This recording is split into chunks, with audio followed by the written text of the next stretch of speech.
Hi friends, మనకి ఏఎల్పికి సంబంధించినటువంటి vacancies పెంచడం వల్ల మనకి కొంత ఎగ్జామ్ అనేది కొంత డిలే కానుంది. అంటే ఒక 1 మంత్ అనేది ముందుకి డిలే కానుంది. అంటే మనకి మ్యాక్సిమం ఎగ్జామ్ అనేది కంపల్సరీగా ఆగస్టులో అనేది మనకి ఎగ్జామ్ అనేది కంపల్సరీగా జరుగుతుంది.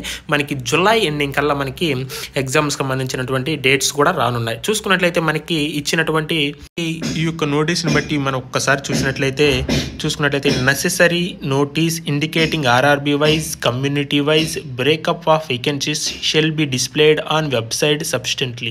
Opportunity will also given existing candidates to revise their choice of RRB once details are published.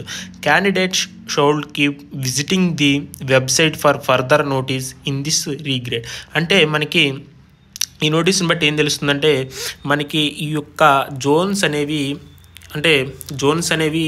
Change చేసుకోవడానికి, అదేవిధంగా ఈ యొక్క నోటీస్లో ఈ యొక్క పోస్ట్స్ అనేవి పెంచడం వల్ల దీన్ని క్యాస్ట్ వైజ్గా డివైడ్ చేయడానికి కొంత టైం పడుతుంది. కాబట్టి అంటే మనకి మ్యాక్సిమం మనకి జూన్ 24న లింక్ అనేది ఓపెన్ అవుతుంది. దానికి ముందే మనకి ఒక చిన్న నోటీస్లో ఏ క్యాస్ట్కి ఎన్ని మనకి రివైజ్ మళ్ళీ నోటిఫికేషన్ అనేది ఇస్తారు.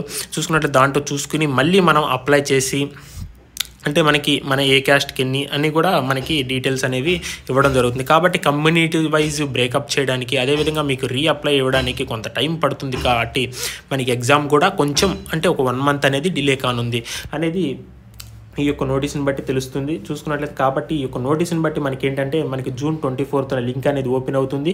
దాంట్లో క్యాస్ట్ వైజ్ అన్నిటి వైజ్ కూడా డివైడ్ చేయబడతాయి. మళ్ళీ మీరు అప్లై అంటే జోన్ చేంజ్ చేసుకునేటువంటి అవకాశం కూడా కల్పించడం జరుగుతుంది అనేది ఈ యొక్క నోటీస్ని బట్టి తెలుస్తుంది. మనకి మ్యాక్సిమం మనకి జులై ఎండింగ్ కల్లా కంపల్సరీగా జులై ఎండింగ్కి మనకి ఎగ్జామ్ డేట్స్ అనేవి వస్తాయి. ఆగస్టులో కంపల్సరీగా ఎగ్జామ్ అనేది కండక్ట్ చేయబడుతుంది. కంపల్సరీగా మనకి ఎగ్జామ్ అనేది జరుగుతాయి. కాబట్టి మనకి చూసుకున్నట్లయితే ఇది ఒక అదృష్టంగానే భావించాలి. ఇది పోస్టులు పెరుగుతున్నాయి, మనకి ఒక 1 మంత్ ఎగ్జామ్కి మనకి టైం కూడా దొరికింది. కాబట్టి ప్రతి ఒక్కరు కూడా ఆల్ ద బెస్ట్. ప్రతి ఒక్కరు కూడా మీ యొక్క ప్రిపరేషన్ కంటిన్యూ చేయండి. ఈ యొక్క వీడియోని లైక్ చేయండి, షేర్ చేయండి. ఈ వీడియో మరికొంతమందికి షేర్ చేయాలి అంటే మరికొంతమందికి చేరాలంటే అదేవిధంగా మీరు చూసిన వెంటనే లైక్ చేయండి. నాకు కూడా ఇంకా ముందు ఇంకా వీడియోస్ చేయాలనిపిస్తుంది. కాబట్టి ప్రతి ఒక్కరు కూడా ఆల్ ద బెస్ట్. వీడియోని మాత్రం కంపల్సరీగా చూసిన వెంటనే లైక్ చేయండి.